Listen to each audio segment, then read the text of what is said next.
Public comment on non-agenda items. Public comment. No? Graciela, why don't you come to the table? Yeah, Please. Chair. Come on up. All right. I was trying to avoid the camera. All right, so no public comment, we'll move on to the second item. Review and approval of meeting notes from April 27.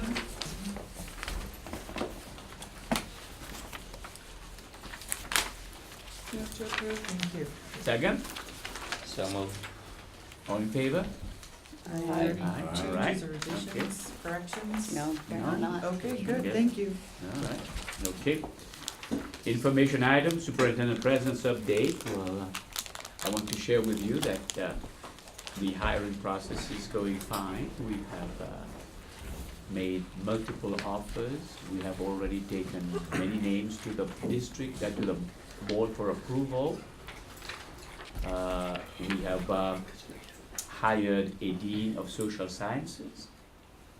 And it's a gentleman coming to us from Mount San Antonio College. And his name is Jeff Archibald. Jeff Archibald, very good. And he is the Senate President. So, Academic Senate President at Mount San Antonio College, and he'll be joining us. And interviews will be starting pretty soon for the Dean of English. And other than that, we have the Executive Director of IT. That position has been reopened. Correct. Right? We have extended the search for the Executive Director of Economic and Workforce Development. And interviews are going to start for the Director of the Professional Development, PD Director, right? And then the other faculty positions are moving on. The last offers we made were 4 counselors, right? Those were the last 4 offers we've made, 4 counselors. And next week we have more scheduled, more interviews scheduled, and there will be more offers made. Commencement is right around the corner, June 16th. We will have commencement. We're looking forward to more than 1,000 students taking part in the ceremony. Although we know that we will be awarding more than 2,800 diplomas and degrees on that day. Summer will start almost immediately after. The official day of the summer session is June 26th, but there are many classes starting before that. Nursing would have their classes starting on the 19th because they have a certain number of hours that they have to meet. And if they start on the 26th, they will not be able to meet those hours. And likewise in several other CTE programs, they'll be starting earlier, and also some of the transfer programs will be starting earlier as well. Later on, I believe Dr. Stordy will give you an update on the budget, and I will conclude my report at this point so that the other directors and VPs can give their report. Yes. Do we anticipate that the difference in start dates are going to be confusing for students? I will defer to that to, I personally do not think. I mean, I know it'll say it on Right, the it says scheduled that. classes, Right. but if, I would imagine that some students might. This is a practice that has occurred here forever. There was always an official start date of summer, but there were always a huge number of courses starting many days before, so it's not something that is new, right? So I don't think it will make any difference because it's not something that is new, but I will let the Vice President for Instruction say if there's anything else you want to add to what I said. Well, I think that's a conversation, obviously, that Cynthia and I need to have about what's the best way to help communicate to students so that they're Mhm. aware of when their class Okay. actually starts. I mean, Dr. Verdian is correct that even in past history, there are classes that start, they don't all start on Monday, the first day of the session. And so that's true of any term, that there are classes that do it, and so. I think it's the students who do sign up It's the classes where they need a little extra time to get through the material. Right. But we can definitely work together to message to the students a reminder that the classes start I earlier. would also suggest messaging the faculty to be a little flexible. I mean, I don't know if all Oh, of them are in aware regard of to that, the in first- dropping them, right. yeah. Mhm. The different start dates historically were because of when the high schools ended, Mhm. so we had to be flexible to catch those students. I know that's what we do in speech with all of those Right. GEs. And all the faculty members who are teaching the classes that start before the 26th, they are aware of that. because- Right. They're aware of They're their, aware of of that. their schedules, yes. Okay. Dr. Judy, Academic Affairs Update. So I'll just continue a little bit on the conversation about the hiring processes that are going through. As Dr. Verdian indicated, that we have made quite a few offers. A number of those have gone to the board. Quite a few will be going to the next board meeting. I can actually see light at the end of the tunnel that we've almost finished the process on all of them. And so that's, and I think we have ended up with some really good hires, and so I'm quite encouraged by the hiring process that we're almost done with. And then I'll just give a little bit of information on summer.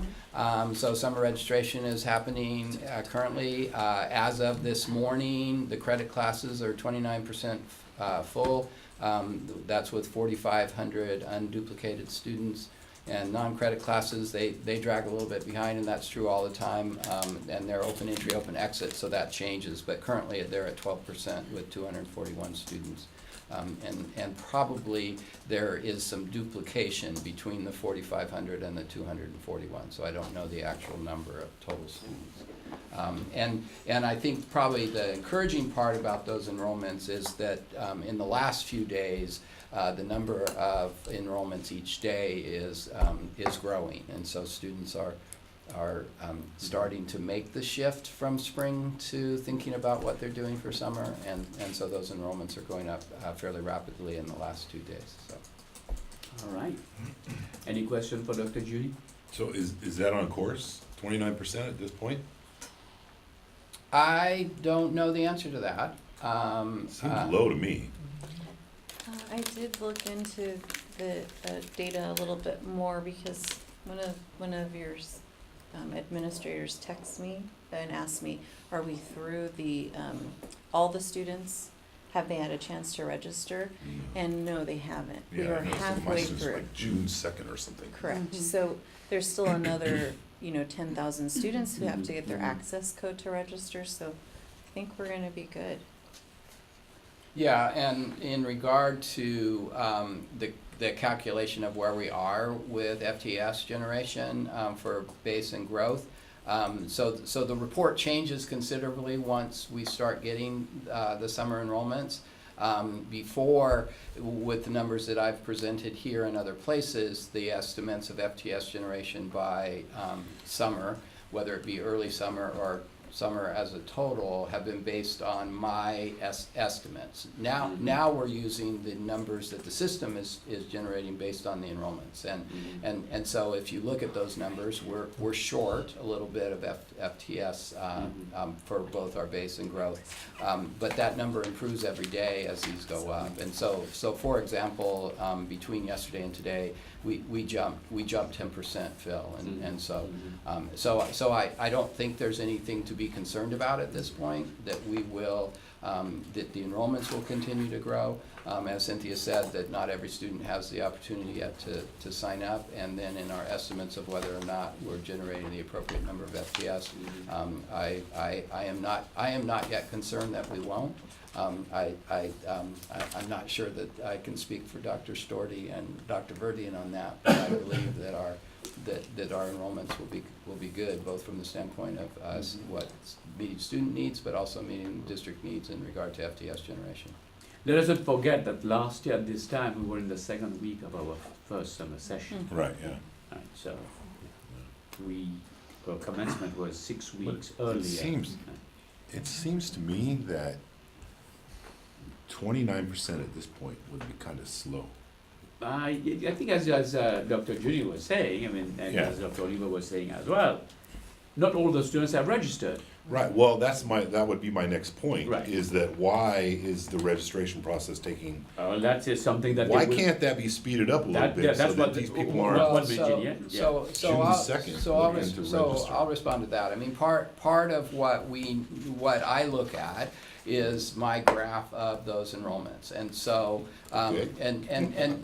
so the point is that I'm looking at that every day. Right. But what part of the analysis that I'll do on this is that when you see these long lines of flat enrollment, then I would be going back and talking with Dr. Olivo about the amount of time we give for Yeah, it each group seems to like- register. Now, you raise a good point, Mark. Because Because basically the idea would be that we shouldn't be allowing this one group Right. of students the amount of time they have. Doesn't make sense. Right. They enrolled, they finished Uh-huh. that enrollment there where it leveled off.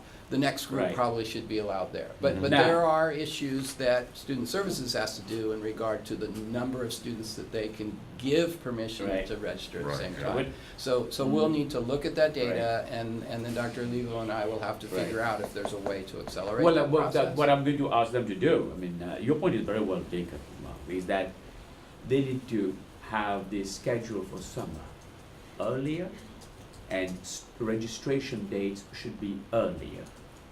Because right now, as what I'm hearing, is that there are some people that their registration date is June the 2nd, Right. right? So we may have to back registration by 2 or 3 weeks, which means that Dr. Juni and his deans will have the summer schedule ready earlier.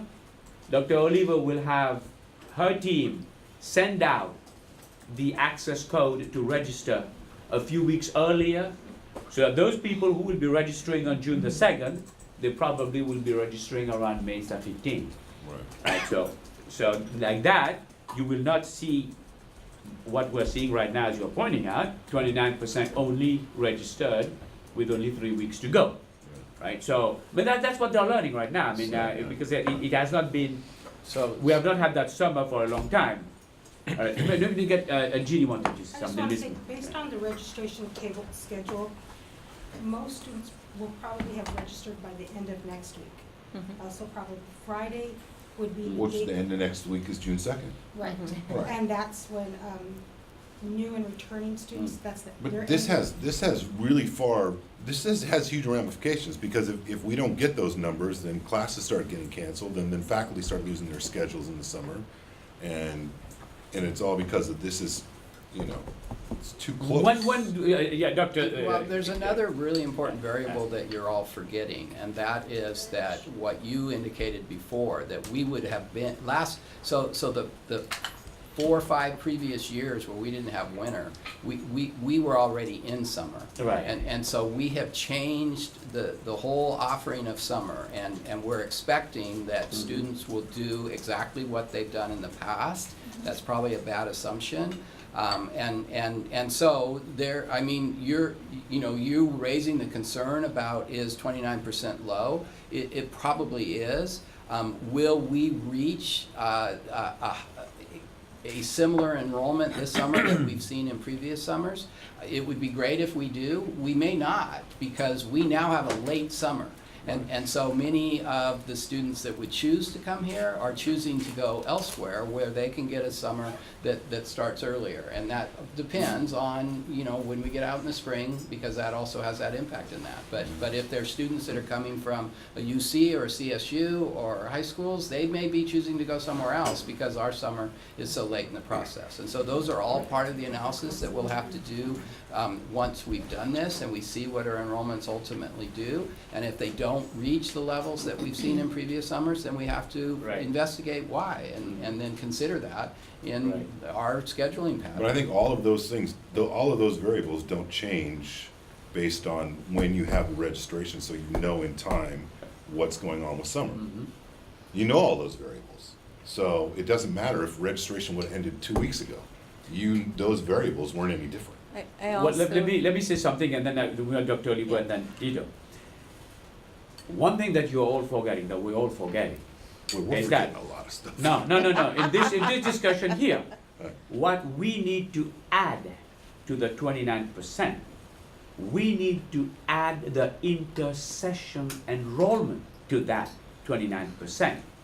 Because last year we did not have the winter intersession. So Right. everything would be summer. So therefore, when we look at the summer right now, we need to bear in mind that we've already served that many students that last year would be registering for summer. So I don't know where that would bring us, what number that would bring us to, but let us not forget that. Dr. Olivo. Yeah, I would also say that as our students, I'm sure Kylie can attest to this. Right now, our students are really focused on preparing for finals. Once they're clear with that, I know they'll register. Yeah, another thing is like a lot of people are waiting to see how they're gonna do in their classes now before they register in case they need to like retake a class or if they're able to like move on to the next class after. All right, okay. Yeah, and No, let me get Tito. Tito. Well, no, I was gonna, in response to that as well, apart from the, one, I was gonna bring up the whole winter part as well, but specifically, a lot of our students having been registered last summer and fall and winter and spring, a lot of them are choosing, being that this summer is so late, to actually not take a summer class. Yeah. So Right. it's another factor as well, because of the fact, again, like you mentioned, we had that winter, they're choosing because they've been in school, and for practice they had to come during summer as well, they're like, again, an entire year, like finally getting a break that's not required, so a lot of them are choosing not to register as well. Very good. Miss Benning. Do we have any data that shows the impact of winter on financial aid? Because I know that financial aid, they have to, if they've used it all, they don't have any that extends into summer. And because they may have used it in winter, I'm just wondering how that's impacting students. We awarded winter aid based on their spring aid Right. package. And so students who have remaining aid will be able to use it in the summer. The one great benefit is that BOG will cover summer tuition and fees. Okay. So that's not a burden for the students Okay, at great. all. Yes, Thank Dr. you. Story. Dr. Story, June. I think, just to follow up on what Kylie said, and I understand in the conversation that was happening between Mark and Dr. Verdian of the idea of making summer available earlier so that we would know more by now.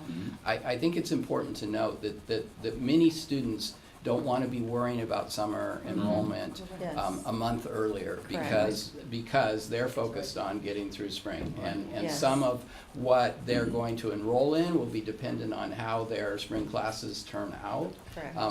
But also, when students, right now, students are focusing on final projects, finals, and things of that nature. And so if we're forcing them also to be thinking about summer, we have to keep that in consideration as well.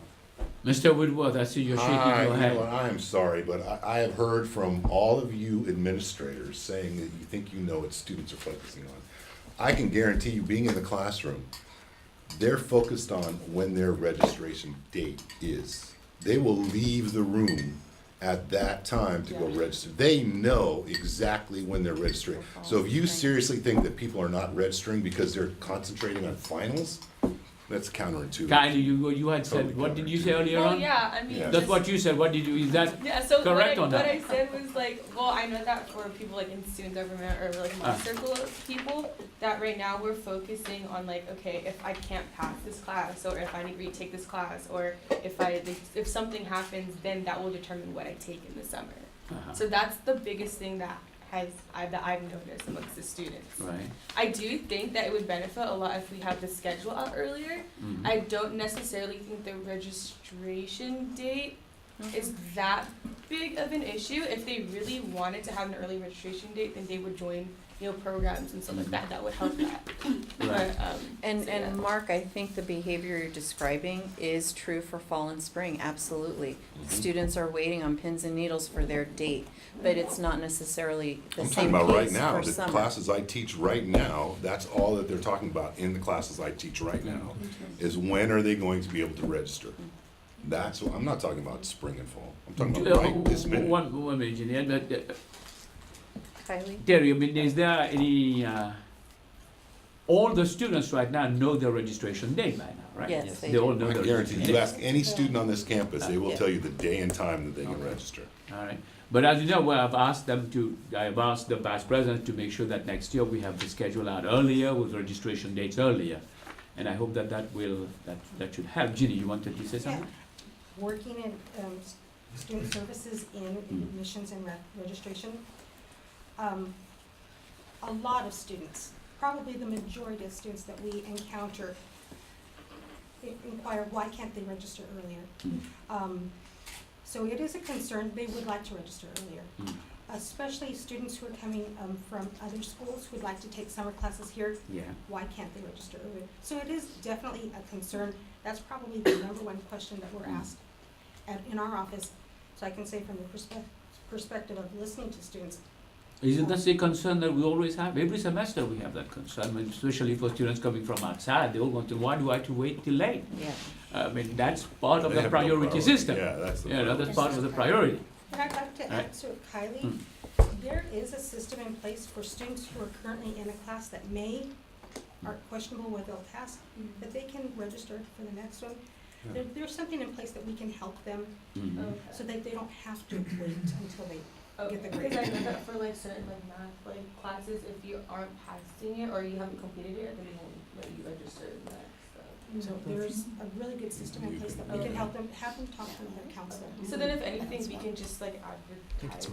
Yeah, So- definitely. That's what you're. Yeah, we don't want them to wait. Nice. I tried something new Poison. today. Okay, well, very good. Okay, why don't we move on to student affairs now? Academic affairs update. All right, so that was a long update from academic affairs. Let's go to student affairs now. Well, it's a very helpful discussion for planning for next year. All right. I sent Crystal a link that I wanted to display. If you could go to the financial aid website, please. We are preparing for summer to not generate Do you want me paper to do it? checks for financial aid refunds. I could do it. You go to admissions and aid at the top. Like I can Right see. right there, right there. Am I close? No. Next Next. one, to the Go, left. no, to the left, to She's the left. gonna do it. There we Right go. there. Oh. All right. Financial aid. Financial aid on top, right there. All right. Scroll down. All right. Too many Can I clicks. afford BCC? It is. Which 24/7 financial aid answers. Oh, Okay, right there. There. Watch Financial aid TV. TV. And so we're preparing to have students access their financial aid on an access card instead of generating a paper check. Oh, okay. Uh-oh. The page Well, can't be it can be displayed. Uh-oh. Fix the connection You problem. could probably pull it up on your phone or your iPad right now and it'll work. Oh, we've got Gary right there. Fix it, Gary. Oh, the big chief is right there. Oh, look at Gary. The big chief is right there. Yeah. That was like, that's All right. So it finally came up. Here, If you want me you to scroll, click it? Oh, wait. scroll down, Sorry, I To clicked on something bad. refund. Okay, so refunds over there by All refund. right. So bank mobile refund information, how to receive your refund. We Mm. will be sending all of this information out to students, but Very good. I did host a breakfast yesterday to teach everyone in student services how to teach students this information. Because it's one thing to email the information to students, snail mail the information to them, send them a text. We also have to reinforce the message because we work directly with students. So I'm simply here asking you to please help us to get the word out. It's being rolled out this summer because we have less students in the summer than we do in the fall. So we'll be able to work out any kinks that might occur and then prepare for the fall semester when we have more students receiving financial aid. So this is a quick video that you could watch at your own leisure that says how to receive your refund. Essentially, the students have three options. They can route their funds to their own bank account is one option. They can create a bank account for themselves through this company is the second option. And the third option is they can generate a paper check, which Bank Mobile will generate, not our campus. It's a much better use of our resources on campus so that we can have our staff members get more time to work directly with students. So that's one of the services that we are working on improving for students. The other is we're gearing up to receive all of our students from the Pasadena Promise. There is really great, thoughts and feelings in the community about the Pasadena Promise, and we're looking forward to figuring out a way to make students aware that they are eligible for that. There is another new service for students, and that's a co-curricular transcript. Do you want me to pull it out? The co-curricular transcript, so how many of you in here work with students in a student club or organization? If you've ever been an advisor, so we have 5 people at this table who've been an advisor to a student club. If you do Lancer Life in the search box here, or even, Lancer Life. So there's a new service for students. Lancer Life is where students can log in. You can click on Lancer Life. And they can generate a co-curricular transcript. The co-curricular transcript will help the students show potential employers, transfer institutions, internship leaders that they have been involved in many different activities at PCC.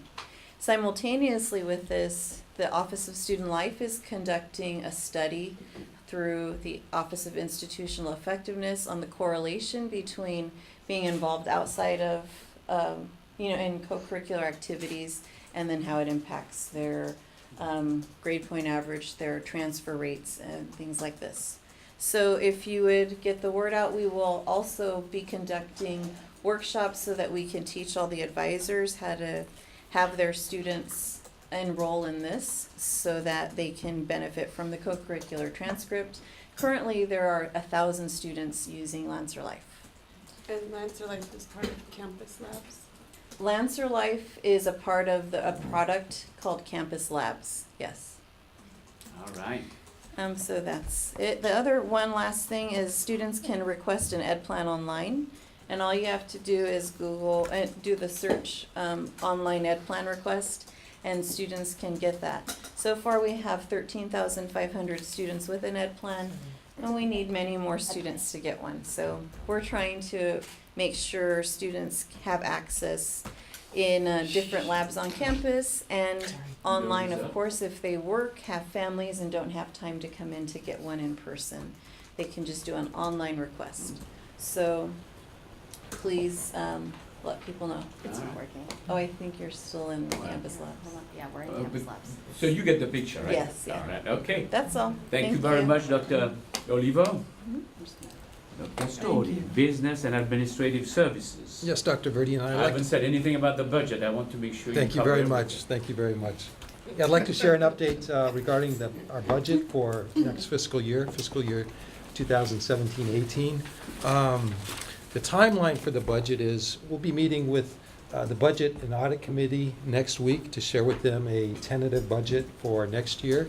And at the June 7th board meeting, we'll be presenting that tentative budget for the board's approval.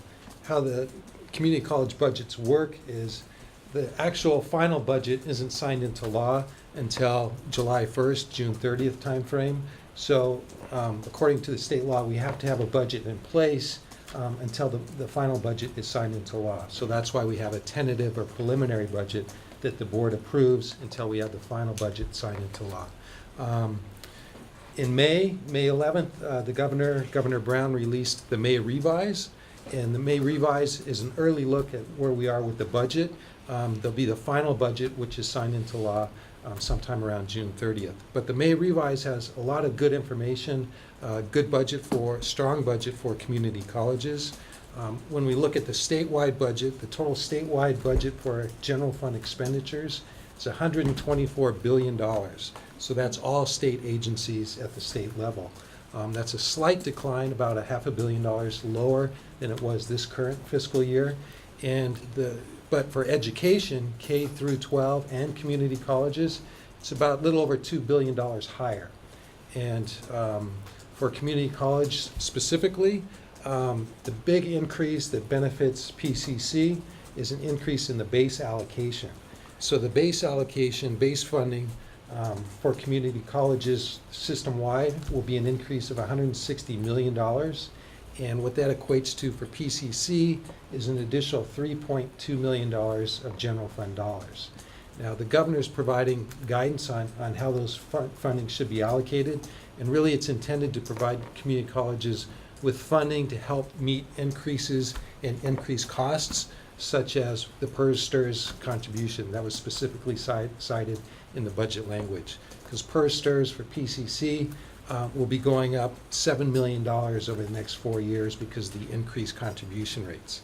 But it's great news that at least we're getting some relief from the state, extra $3.2 million for our general fund budget. Other notable items are growth. The enrollment growth has actually gone down. So in the budget that was released by the state in January, it had growth of 1.34%, but because enrollment's been softening statewide, that has been shaved down to 1% enrollment growth. So what that equates to us here at PCC is a reduction of about $430,000 because lower potential enrollment. But as a note, currently there's between 30 and 40 districts, colleges in stabilization. They're not able to meet their target. So if we are able to exceed our target, there's the potential to receive extra funding at the end of the year. And as an example, this year we received $1.7 million extra funding as a result of exceeding our target last year. So there's a real potential for that. COLA. COLA is still in the May revise, actually went up from 1.48% to 1.56%. So the total COLA number for us, what that means in funding, it's about $1.8 million for our budget. But just a word of caution about the COLA. Previous few years, COLA has been in the January budget or the May revise, and when the final budget was signed into law, it evaporated and there was no COLA. But I'm hopeful that we will have something with the COLA, but we'll know soon by June 30th. Another piece of great news is the U building. It's still #1 on the state list. The state actually increased the list of projects from 5 to 9. So I know Santa Monica and Long Beach had projects that were added to the funded list. But the U building is still the #1 project. And we're still moving forward with identifying potential architects. So on July 1, when the budget's signed into law, we'll be at a position where we could hire the architect and move into the design phase for the building. Instructional equipment, on May 11th, it was announced that there would be increase in funding for instructional equipment, which was great news. I was really looking forward to that. And it was would have resulted in $1.8 million for us here at PCC for much needed scheduled maintenance and instructional equipment. However, now that funding will not become available until late 2019. So really, it won't be part of the budget for the upcoming year. So now we're looking from $1.8 million, where we were a few weeks ago, to about $200,000 next year, which is a hit for us. But instructional equipment funding can be spent over 3 years, and we still do have some carryover from last year to help us, meet the needs of the coming couple of years. And those are really the main highlights from the governor's May revise. I'll be happy to answer any questions if anybody has any questions. Yes, Mark. Have the funds for the U building been released by the state? Have not been released yet. What the I state, know we heard that Brown was playing little games. the proposition Because he passed. wasn't for it. The proposition passed. Right. And that gave the governor the authority to issue bonds to fund the Right. projects. So originally there was pushback, well, timing-wise, when will he give the approval for the bonds? But right now it's looking like for this upcoming fiscal year that we will have the funding for it. Because they said he'd only released like $7 million of it or something like that. Yeah. It's really very strange. Yeah. And we asked Portantino about it, and he Mhm. said, you have to understand, he was not for that. And Yeah. he doesn't believe in it, and he doesn't want to do If he it. doesn't sign off on the plan, there will be no money. Yeah, Yeah, the next, we have to wait for the next governor. right. Yeah, All he has released so far is just the planning money. Planning. Right, That's yeah. right, that's about all he has released. Right, and he Well, may hopefully. still, that may disappear from the, They could, It could. I don't think it will, but, yeah. yeah, I mean, he hasn't made such a big deal of that, ain't he? All my sources, the people I talk to in Sacramento and, locally, it seems very likely this will go through. Yeah, that's what these are I good think, sources yeah. you have. Alright. Okay, very good. Standing committee find report, that. planning and priorities. That's me. Oh. Alright, Okay, so just an update, we started meeting officially in November after we divested ourselves from the accreditation standing committee. We reviewed our membership, we reviewed our charge, we had all that approved by this committee. So this spring, we've been primarily working on developing a process for the creation, implementation, and evaluation of a strategic plan for the college. We have a small subgroup that's working on this and reporting back to P&D. They've been doing the right things. They've been reviewing literature, they've been looking at other colleges and other processes, and they're trying to find something they think will work at PCC. Most of the spring, we've been working on the development of the IEPI indicators. We reviewed the requirements from the Chancellor's office for them, we've reviewed the historical data, and now we have set recommended 1-year and 6-year goals for the student achievement indicators. We turned the fiscal and state and federal compliance ones over to BRAC. They set the 1 and the 6-year for those. And so we focused on the student. I am taking it on what I call a roadshow to different groups to show them what the recommended numbers are. You can talk to it if you want. A need that we identified though during the development of the IEPI indicators goal framework is that we need to move towards some sort of centralized process to award and track the less than 18 unit occupational skills certificates, the CDCP certificates, and other non-credit certificates. Currently, we don't report these to the Chancellor's office, and so they're not transcriptable, and we don't get credit for them in the IEP indicators, and we also don't get credit for them in some of our CTE funding because we're not reporting them out. So it's not something PMP can do, but we'd like to make that recommendation that the college start looking at ways for us to do that. We think that would be good for students in the college. Finally, since the revision of this committee's membership, one of the people that we really wanted to have on this committee because of the integrated planning process was the faculty co-chair of BRAC. That person has been named a member, but they have not attended any meetings or responded to invitations to attend the meetings. And that is a bit of a problem. We have the IEC faculty co-chair on the committee who's been instrumental because that's one of the branches, right? So we have BRAC and IEC and the planning process. We want all these folks in the room to add to the conversation, and would have been very helpful to have this crossover, particularly when we were looking at the IEPI indicators, so we could understand how BRAC developed their set of indicators.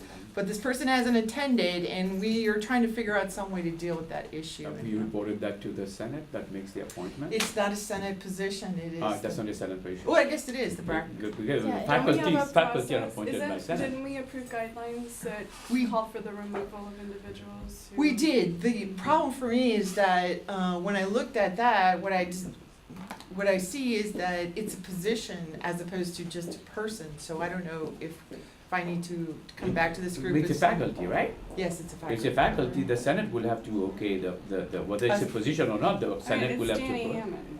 I'm not trying to call anybody out, see how good I'm being. Well, I mean, We'll it's call on him. the, I mean, but it's on, Let's- it's on the let's call him. record. Let's I mean, call him yeah, and so. I So mean, we- Well, I will talk to him. Okay, Yeah, 'cause all it's right, important. okay. Yeah, because, I've sent him invitations to every single. well, meeting. I will tell you right now, he was very sick for the majority of this semester. He had surgery and he was very, very sick.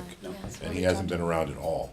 And I completely understand that, and if he had sent me something back. Yeah, there's no, that'd yeah, be that's not an great. excuse not to Right. respond and Because say, I could have look, come I'm to sick or you, because whatever. I know you're on BRAC and say, Right. is there somebody else, or Mary Ann, or somebody who Sure, can substitute yeah. for Are you him? filling in for him on BRAC? No. No. Who's filling in? Because he's I don't, co-chair has of anybody BRAC. filled in with him? No. No. Okay. Okay. So do we? Yeah, if we had do- known. Do we need to?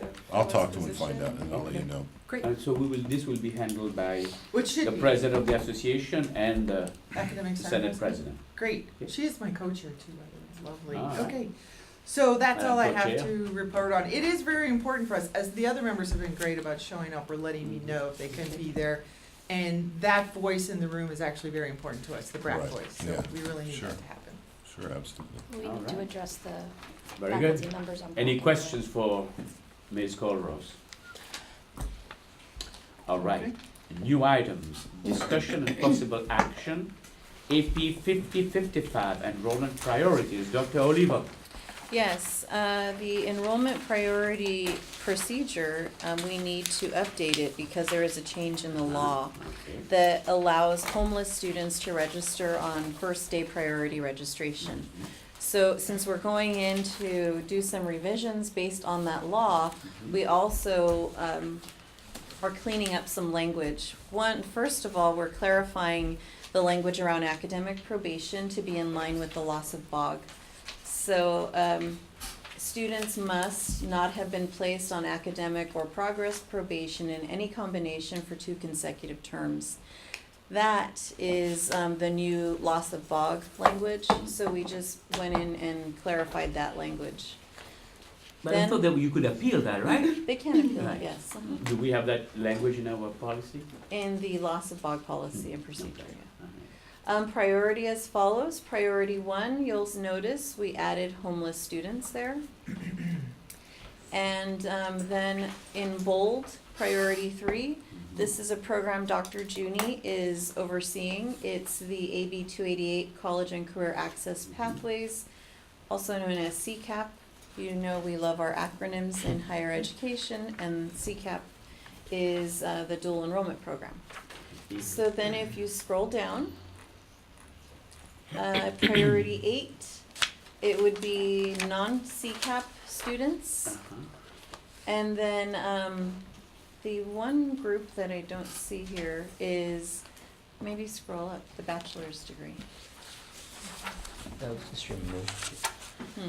So the other, Isn't that a low priority that the bachelor's degree holders? Where are they? It's supposed to They be- should I be don't the know way why. It was in that there, 10 it or was in the 11. one we talked about in Senate. I don't know They should why be it the last disappeared. priority. So the other change that we're looking to make is the students who are second to last are students who hold a bachelor's degree. Oh my, Oh, it so we just don't have a disappeared priority 9 entirely. anymore. Yeah, I don't It's know where it entirely. is. 9 is gone. I don't know where it is. We That lost was the bachelor's degree. Priority Yeah, 9. Nice. priority 9's missing Yeah. from here, and I don't know why, but it's students who hold a bachelor's degree. And one of the things I mentioned in the Senate and the faculty senators agreed is students with a bachelor's degree who come to community college, they really are in a tight spot because they can't get a job. It's usually why they're coming to us, to get some courses, a certificate, an AA that aligns with getting a job. You know, like the biotech program, things like this. And we shouldn't penalize students because they have a bachelor's degree. Right now, they're at the second to the last group, and we just want to fold them into the registration group based on the number of units they've How would you do completed at that? the college. How would you do that? The number of units they've completed at the college exists in Banner. Won't that run counter to what that code, the? No, not at all. Yes. No. So where am I Ed Code does folding does not make us put bachelor degree students at the end of the line. Uh-huh. That was a local decision we Ah, made 3 okay. years ago. Okay. So do we just want number 9 to go away? Yes, And so then I should just just make number 10 That's- number 9? Yes. yes. Okay. Okay. That's Oh, that's it. easier. It was easy. Now, if you No. scroll up a little bit more, or scroll down, rather, Dr. Junie, when taking a look at this, correctly pointed out, this is the enrollment priority procedure, it's not the class scheduling procedure. So that's gone. So we're just cleaning up that language as well. Stephanie. The language in priority 3 for pathways needs to be updated. It's no longer just first year. Oh, just take out first year and just put pathways. Yes. Okay, Okay, so where's that number 3? Number 3, the very first Priority line. number 3, it should just say fully matriculated pathway program students. Okay, take out first year? Yeah, because pathways isn't a first year experience for Got it. programming. Okay. All right. Any question about this? But All right, then are we going to approve that, I take an action on this? That's up to you. Dr. Oliver, are we ready to take action on this? they hit the it's same up day. to the body, I don't know. I mean, do the bylaws indicate that we need a first read, second read at this group? I know in the Senate, they operate first read, second read. Not always. Okay. But we didn't Do we need to approve it in Senate? Has the Senate approved it? I don't We think just so. had a first You did read a now. first read. I did a had So first we'll read. have to So wait, we should wait. we Yeah. should wait, We have let's to wait wait, for the let's wait. All right, so we bring it back, Yeah. okay? I- Yes, I have one other comment, and I need to do a little research, but in priority 3, the additional information, I don't think that should say Assembly Bill 288. It should actually refer to the portion of Ed Code that was changed because of Assembly Bill 288. So, Okay. so I'll find okay, so we have those. time, since we're not Yeah. taking actions, you have time to fix it, Right. Harry, Yes. if you could get it to me before I go to the Senate meeting, all right? thank you. Give her the language. Okay, all right. AP 3720, computer network use, Mr. Kiaman. Yes, sir. Good morning, everyone. I'm Matthew Kiaman. I'm the co-chair of the District Technology Committee. The District Technology Committee has had several goals this year. One of them was the Technology Master Plan that was presented earlier. Another goal that we had was to update the acceptable use procedures and policy for computers and networks. The last time this procedure was updated was in 2000, so it's been 17 years. Yeah, it's been a while. And so the committee took a few meetings to make some significant updates to the procedure. So we didn't present the red line version of this because it would just be a complete mess. So we've presented this draft to you. We went through and provided updates on the ownership of systems and clarified that, these are systems that the district is responsible for, and the ownership is really on the district. And so Information Technology Services is the primary department responsible for enforcing this policy. And so we've covered, again, ownership enforcement, privacy and security, and applicability. And so again, it covers computers as well as the network. And again, the network is now carrying a lot more information than it did 17 years ago. So we have voice over IP, telephone calls are carried over the network, video calls, so it covers a lot. All right. So it's been presented for your consideration. So this will be distributed to all the groups and then we come back here, Crystal? Yes, it should go out to all the groups. So please distribute to your groups, review, and we'll bring it back here for approval at some later point. It's not to be followed. The fall, yeah, I don't think there's any rush on that, right? No. Is there a rush on that? No? There is It's not. 17 years anyway. 17 years, so I don't think it's going to make 17 more days or 17 more months will make a difference. All right, Thank you. okay.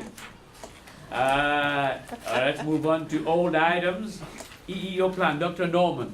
She's not here today. So there would be no EEO plan then. Okay. All right. If you want to see the EEO plan, you may have to come to the board meeting. There'll be a presentation on that. And also the board agenda will have an item on that EEO. You saw it anyway. It was on the Yeah. board, in the previous board, right? Yeah, that's why it's Right. an old item. Number 2, addition of IEC as a standing committee to College Council. Crystal Colrose. Yes, I brought this last Oh, the time. memorandum from, to me. Oh, okay, I thought I was sending a You're memorandum. special. All right. I brought this last time since the BP 3251 was changed and the Institutional Effectiveness Committee no longer reports to the Board of Trustees. Thank God. We're requesting that we report to this group, so as in the other standing committees, there's a body for us to report out to, let you know about our work and what's going on, and that any recommendations for college-wide, like I just did with the occupational skills certificate from Planning Priorities, also go to this group for everyone to hear and understand. So is the second read? Mhm. Does that have to go to the, No, it's No? because as a standing Okay. committee, this body can make the Okay. decision whether to add it. Valerie? Move to add. Okay, Second. move to act, second, right. Any discussion? Do it. All right, all in favor? Aye. Opposed? Abstention? Unanimous. Thank you, they'll be very happy to hear All that. right, number 3, BP 5010, AP 5010, AP 5011, admissions, concurrent enrollment, and dual. Susan Breaker and Dr. June. Susan's on Not here. vacation So in then, Hawaii. would we bring it back? No, we've been here before, I Oh, we've think. been here before? Yes. Dr. Judy, talk to You us. can probably Well, talk to so we discussed this before. I mean, basically, just clarifying some things in BP 5010. You can see various strikeouts that have occurred. to clarify that process. And then really, the AP 5010, I don't think there were any changes actually made to that. Okay. But AP 5011, there were a number of changes that were made to update it based on the changes to dual enrollment with SB 288. And so it is broken down to deal with, you'll see item 2 is admission of minors under a college and career access pathway. So that's based on the change to Ed Code due to AB 288. And so we discussed that in detail the last time this was brought to College Council. And so, I'll answer any questions. I also made one other change from our new director of whatever he does, nice guy. He wanted Javi, because we, when we have Assistant Director of Educational Can I just call him Partnerships Javi? and Programs. Isn't there an acronym for that? What's his title again? Tell us that one more time. No, it's Partnerships and Programs. Oh, what is that? Repeat that one more time. Assistant Director of Educational Partnerships and Programs. Okay. Okay, So so we can give him. that lovely guy, Javi, pointed out to me that we have a practice at this college, probably a good one, that students age 13 and under, besides submitting a written application for admission to the college, they also need to be approved by the appropriate division dean to take Yes. courses in their Yes. area, so I added the Well, I thought that was, language in. isn't that part of Ed Code that requires them to meet with the dean to determine whether they can benefit from I don't college know if it instruction? calls out a dean. I think that it probably says the president or Of the college, so designee. we're trying to keep them from you. No, it's not the president, it has the division dean. Okay. Oh, Well, that's in Ed so Code that's that. what we're doing. We're putting it in. putting Yeah, that's in Ed Code, they have to be, they have to meet with the dean, who will determine, after conversing with them, whether they can benefit from college instruction. Right. Yeah. Great. I don't know if you want to, because a student. I had a 10-year-old in my class. You had? I did. I had a 10-year-old in my class Yeah, one time. but could you, Yeah. did the dean determine that he or she could benefit Yeah. from this? And could she benefit from He instruction? was great. He Yeah. was great. It was delightful. All right. So I just have a question, does this need to go through Senate?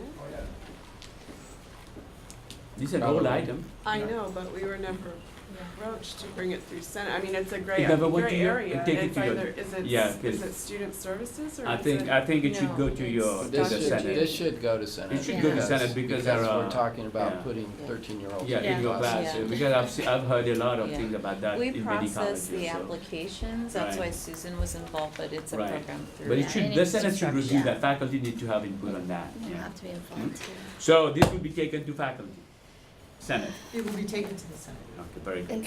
So, Valerie, if you can just make arrangements with Terry and Susan Mhm. to be there for Right. this, Yes. because this isn't really my expertise. Okay, very good. Mr. Simonici is here because of drones, and I read this morning that drones are being used now with a new use for drones. I mean, in the state of California, they have created an app where drones are being used to survey vineyards, to look at where insects or disease is attacking vineyards.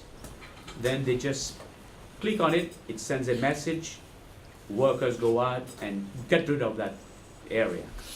So how will we be using drones at PCC? Just so you know, that's old news. And that's all you guys was in the news this morning, you know. What did you say? All right. You gotta quit watching Fox. Huh? You gotta quit watching Fox. I don't know what that was Fox, you know. Well, we won't be doing that. We won't be doing that. All right, Mr. Simonici, assure that we won't be doing that. So, I was here a few months ago and presented the policy and procedure for the use of drones. Right. This committee asked that, because the impact was going to be on the instructional side of the house, that it go to the academic senate for a first and a second read. Right. So we presented at the first level, we did the first read, and then we got feedback from one faculty member in natural sciences who just requested a modification to one Mhm. part of the AP, just to clarify a statement. That was changed, and there was no additional feedback, so we did a second level read at the Academic Senate. Mhm. We discussed a few items that came up. The feedback, as I understood it, was solid. And so now I'm back here today just to Mhm. answer any questions and request that we move forward with making this a policy of the college. Can we hear from the Senate President? Yep, we're in agreement. We're in agreement, everything's good? Can we hear from the other groups? Any discussion? Yes, good, all right. Classified Senate? Good, all right. Do we hear a motion to move forward? So moved. All right, moved by Mr. Whitworth, seconded by? Second. All right, by Dr. Foster. Discussion. All right, all in favor? Aye. Opposed? Abstention? I see a smile on Mr. Simonechi's face. Well, thank you. All right. So just for quick clarification, because this has a board policy in it, this will have to move on to the Board of Trustees before it gets posted. All right. Okay. IEPI indicators, Ms. Colrose. Oh, yeah. Your second name, Ton of them. second item under your name. I know, right? It's like, oh, so many of them. So, what is this? The IEPI indicators, you should have a handout on this. Oh, yeah, I had it. No, I mean, I know about it, I'm just saying, what? Why is this? Yes. Okay, let me bring this up. So the IPI indicators need to be created, All right. adopted, and Uh-huh. published by the college. This is through the Chancellor's office. I have taken this on a road show. Uh-huh. I like road shows. If they've been to the Academic Senate, I have a second read with them on June 5th. Okay. And my office is in the process of disaggregating this data a little more for them because they asked for some things. BRAC took care of the fiscal viability indicators and the audit compliance indicators, and Dr. Sturdy just gave me an update on number 5, which is the other post-employment benefits, OPEB, and he's going to set a 1-year and a 6-year goal, a 1 year of 40% and a 6-year of 60%. Did I get that right? Yes. Great, okay. Maybe Dr. Story can tell us a little bit so that people understand that 0 is good in number 3. 0 is the best thing you could do. 0 is the best thing, because what that tells us is that all of the funds we're receiving, we're using all of those funds to serve our students. So if we're spending more, that's not good because we can't sustain that level of expenditure. If we have a surplus, that means we're not using all the funds that we're being provided, so we're building a surplus. So really, 0 is the best because all the funds we receive, we're using to meet the needs of the students. So we're well balanced Well balanced and sustainable. and sustainable. Yes. Does that have to go anywhere else, Ms. Colrose? Well, it's going back to the Senate. I reached out to Jeannie to see if they'd like me to come to the classified Senate and present it there. I've been to Associated Students, I've been to a dean's meeting, Mhm. it's gone to the executive committee. How I about just, managers? just the deans, the academic deans. Okay. I think the important thing to remember about these is we're gonna do this all again next year. Mhm. Yay, right? Second, this is another thing that Planning and Priorities is working on, is how do we incorporate these numbers into the annual update process? They had some really good ideas at the last meeting about some additional questions we could put into the evaluation section of the annual update and into the planning portion so that folks are looking at these numbers and thinking about them. The Academic Senate had great questions. We're gonna go back and try to answer some of those. I think the Planning and Priorities took a very modest approach to this. For some of these, when it came to specific divisions such as the remedial math, remedial English, remedial ESL, I went to those division deans and asked for their input on these numbers. And that's what we brought forward to Planning and Priorities. Mhm. My thought on that was they would have the best idea, the overview of what was happening in their divisions regarding any programs or acceleration or anything that they're working on to help improve these rates. So they gave me some pretty good numbers on that. What do we do with this now? It's under an action, all item, discussion and possible action. What do we do? Right, because you have seen these before. I have talked about these before, so it's not necessarily new. I There's no know. action on that, right? No, I'm gonna send them forward to the board Okay. on June 7th, because they have to be submitted on the 15th. We are required So to do you that. will make a brief presentation to the board on the 7th, right? Yeah, 5 slides, remember? And next week we'll get to see those flat slides. Yes, actually, I Very sent good. them to Monica already. Oh, And there's okay, actually excellent. 8 slides, so don't panic. 8 slides. Yeah, I Title slide, title slide. Yeah, title Oh, slides, so thank you. 7 with the title. All right. It's the easiest way for me to, and it doesn't even include all these Any pages, questions? okay? Okay, very good. So if anybody has any questions about these or any concerns, please feel free to let me know what they are. Remember, just so I'm clear about this, Mhm, there's supposed to be a tool for discussion, mhm. okay? We're not gonna be judged by our goals, whether we meet them or don't meet them. It's a tool for discussion on areas that we may need to improve and Mhm. maybe we don't need to improve, maybe we're great, so. No, just no, so we you would know. always improve. Yeah, okay, yeah. So that's All it. right. Anything else? Announcements. All right, Ms. Colrose. All right, great, thanks. Okay, so if I could just once more remind everyone to please report back to your constituent groups on everything that was discussed today. This is supposed to be the way we get communications out there. 2, the campus climate survey. May I ask something? So you just said that report back. I think we may have to do a survey on that to see how people are getting information, whether they are getting feedback from their committee members and so on. I mean, and if they are not, then our members are supposed to go out and report, and faculty and staff and so on are not getting that information. We may have to do something. What is it that we're going to do? How are we going to make sure that our members are reporting out there? Is that something that we probably should consider? If I have to do another survey this spring, I'm shooting myself. No, I didn't say we have to do a survey this winter, but is that something that we can consider in surveys that we send out, to include maybe an item there? I think this group can consider that and instruct me on what they'd like to have done. No? Is there an issue?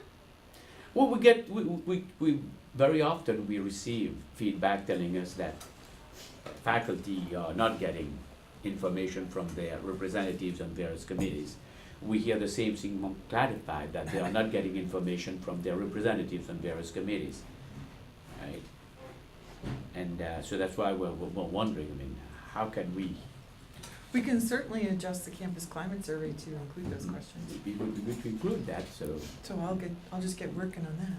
If we can- I'm not saying that's something we need to do, but I think it would be good for us to say that we're doing everything to get that information out there.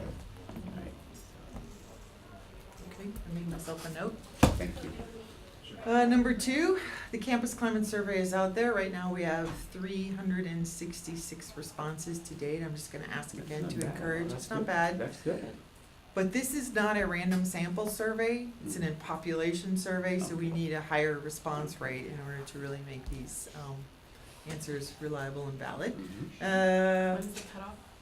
Well, we'll keep it open a little longer. We were gonna keep it open to the end of May, and we may keep it open longer just to increase the response rate. Right. Although we know that as we get farther into it, Mhm. even though we send out additional prompts, the likelihood gets lower and lower. Whereas, within the first couple of weeks, you probably get the first 200 to 300 responses. Now, every time we send out a prompt, we get like 2 more. But we'll keep at it, because we're like that. The other survey that went out Tuesday was the Shared Governance Committee evals. So everyone on this committee should have been asked to I complete saw it. that, yeah. Yes. Mhm. And they went out to those committees where I could find active membership. So that included planning and priorities, that included BRAC, the calendar committee, that ought to be interesting. They got it, just saying. That was a very nice IEC editorial got comment. it.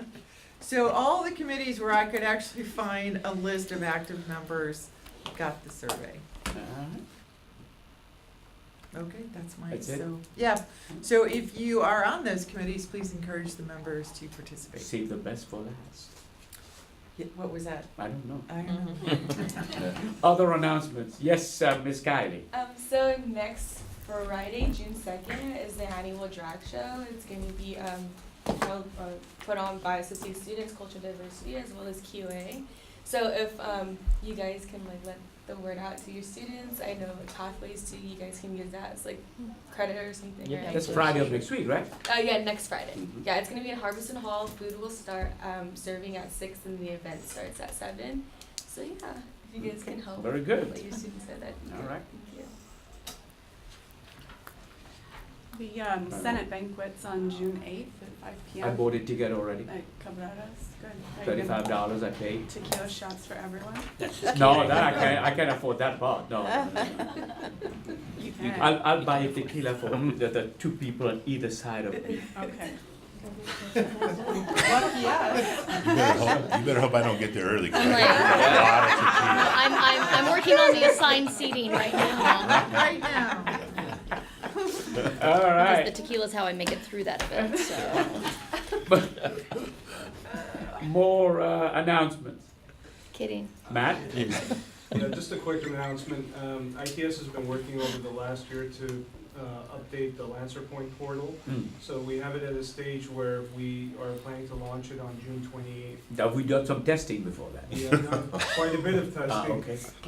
And we're actually gonna have a dress rehearsal, Ah. which is, we let it out into the wild for a few hours next week. And then we take some notes and lessons learned, so when we launch on June 28th, everything is fine. All right. And so next Thursday, between 8 and 11, if you want to see what the new portal will look like, log into Lancer Point, take a look at it. It's gonna, I hope you guys like it. Why don't we keep it open for a few days? 8 to 11, yeah. Instead of just a few hours, you keep it open a few days. We only need a few hours to Oh, okay. do the Was it testing. easy to use? It's gonna be easier to Oh, use, yes. easier than what we have right now? Yes, it's gonna be easier, and it's gonna provide a platform for us to put more features out there. All right. Well, But you know, when you went to the new email system, did you have any problems? Because I thought it went really smooth. it went very smoothly, yes. Yeah. Yeah. There's some minor issues that we're still working through, but overall, considering the scale of the project, I think everything went smoothly. Because I It's think really- everybody was kind of like, oh, no. But I thought it was really smooth. Yeah, it was. If you have the time not to rush through something, Mhm. you should use that time, and that's what we did, and so it helped. Mm, okay. Ms. Sullivan? Just wanted to announce next Thursday, June 1st, the classified, we're having classified professional development day, in which classified are invited to attend an event at Pasadena Country Club. It's a whole day event. The theme is empowerment and at work, relationships, and life. We have a keynote speaker, Joe Robinson, who's fantastic. And we have 8 great bookshops built around the various themes of empowerment. All right, excellent. Everybody in this room who wants to be empowered, you may attend. No, I know, I shouldn't be saying that because I think it's a by invitation only, right? By Yeah. invitation, Tai Chi for lunch, Okay, and chai tea. all right. Other announcements? All right, well, we thank you, no, adjournment, you have a motion to adjourn. So moved. Second? Second. All right, in favor? Those who wouldn't want to adjourn can remain here.